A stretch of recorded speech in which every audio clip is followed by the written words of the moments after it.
Vì sao mà một đất nước rộng lớn, đông dân và có sông ngòi hùng vĩ như Trung Quốc lại phải làm mưa nhân tạo? Trời không đủ mưa hay sao? Và làm mưa nhân tạo thì có gì đặc biệt? Nó có giống như Long Vương, hô phong hoán vũ như ngày xưa hay chỉ là một trò khoa học hiện đại? Trung Quốc với diện tích khoảng 9,6 triệu km vuông nằm trong top những quốc gia lớn nhất thế giới, dân số hơn 1,4 tỷ người.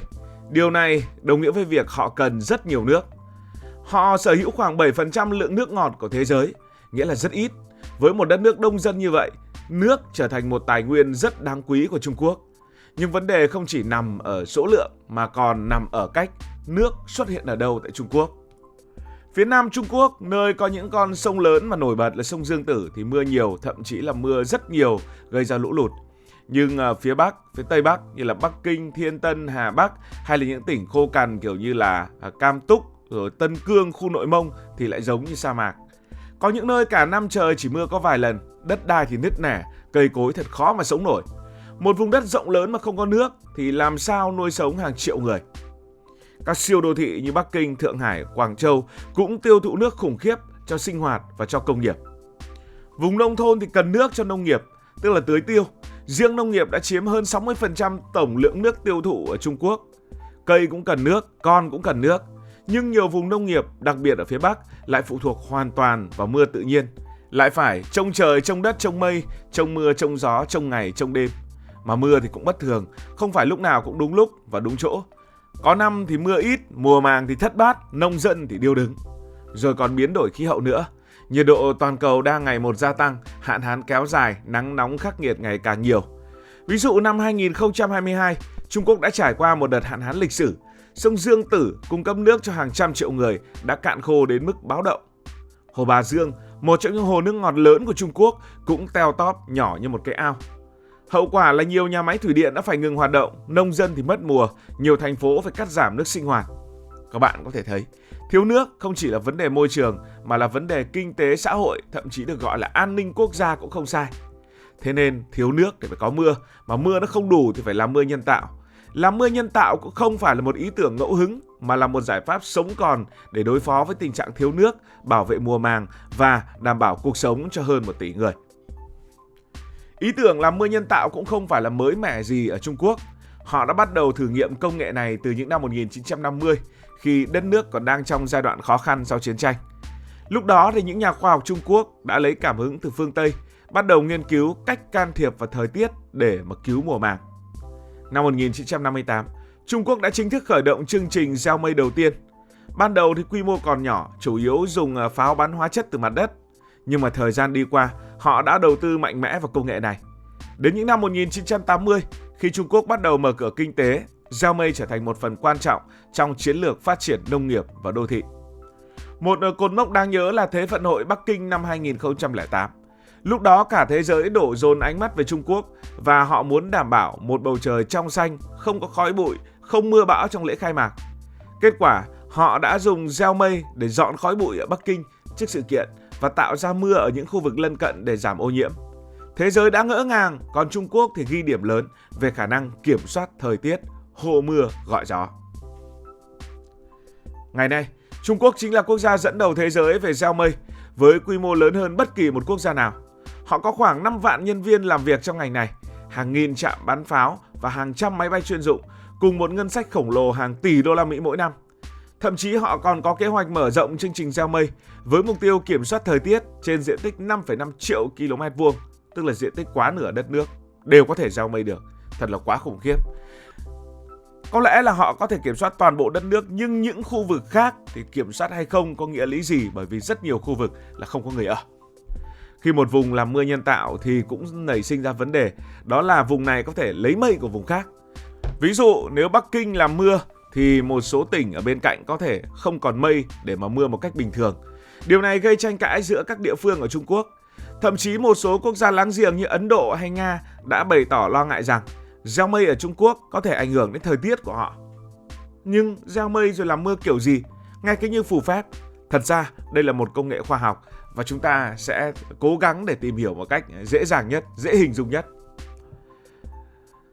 Quá trình này thì mô phỏng quá trình mưa tự nhiên. Mưa tự nhiên thì xảy ra khi hơi nước trong không khí ngưng tụ thành các giọt nước ở trong mây, rồi nặng xuống và rơi xuống đất. thế là có mưa. Nhưng mà đôi khi mây có đủ hơi nước mà vẫn không mưa vì thiếu một cái gì đó để giọt nước kết tụ. Và gieo mây chính là cách con người tạo ra cú hích đó. Trung Quốc sử dụng những cách khác nhau để gieo mây. Thường thì có 3 cách như thế này. Cách đầu tiên là dùng pháo hoặc súng bắn những viên chứa các hóa chất vào mây. Cách thứ hai là bay lên hẳn trên trời. Đó là dùng máy bay chuyên dụng bay qua các đám mây, thả hóa chất trực tiếp. Và cách thứ ba là phóng tên lửa mang hóa chất, nổ giữa đám mây. Quy trình gieo mây ở Trung Quốc được tổ chức cực kỳ bài bản.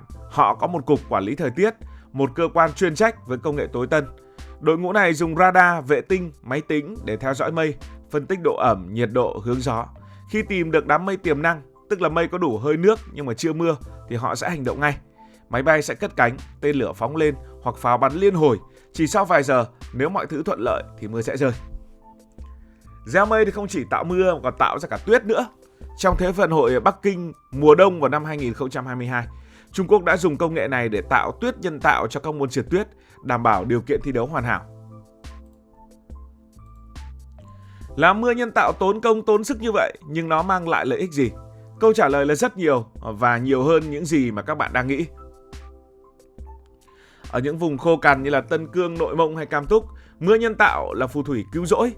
Nó giúp cung cấp nước cho cây trồng, cho vật nuôi và cứu nông dân khỏi mất trắng vụ mùa.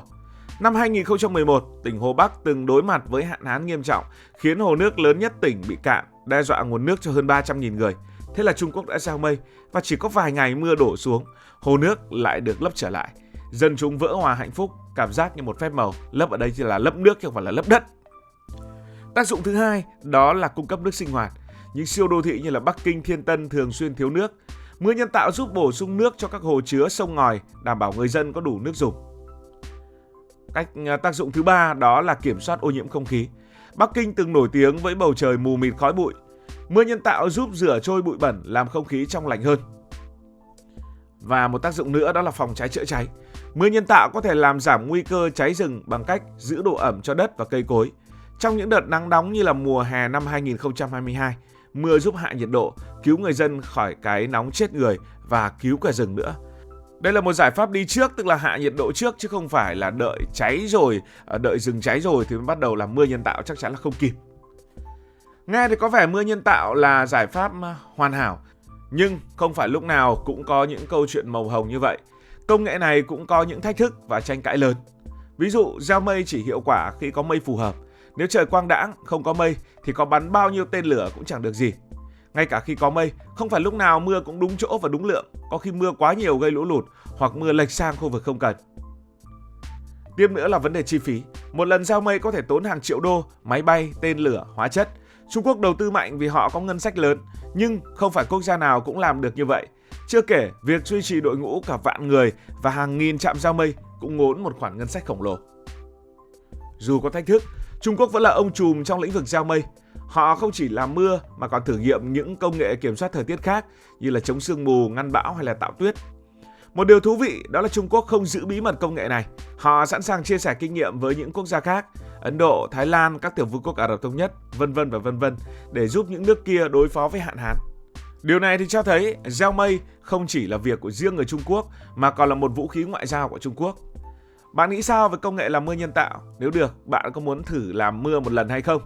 Cảm ơn vì đã quan tâm theo dõi câu chuyện này. Nếu cảm thấy thú vị, bạn có thể nhấn nút đăng ký kênh, bật chuông thông báo và chia sẻ. Còn bây giờ thì xin được nói lời chào, tạm biệt.